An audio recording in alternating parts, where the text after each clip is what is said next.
స్వార్థకి నీకు అవసరతలు తీర్చావు, కనీసం ఒక వాటర్ బాటిల్ కొనిచ్చావు, ఎంతో దీవునది. కనీసం పెట్రోల్ కొట్టించావు, అది ఎంతో దీవునది.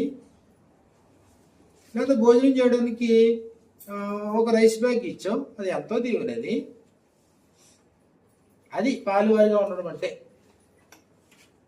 స్వార్థ పని విషయంలో, స్వార్థికుని యొక్క అవసరతల విషయంలో మాటి మాటికి అవసరం తీర్చడం అనేది, తద్వారా నువ్వేం చేస్తున్నావు? నువ్వు ప్రత్యక్షంగా స్వార్థ ప్రకటించకపోవచ్చు, కానీ స్వార్థ ప్రకటించేవాడికి నువ్వు ఉపకారం చేస్తున్నావు.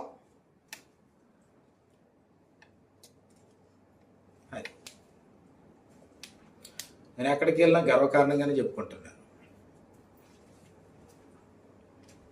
నేను ఇంట్లో తినే రైస్ పరిశుద్ధులు ఇచ్చిన రైస్ అని చెప్తాను.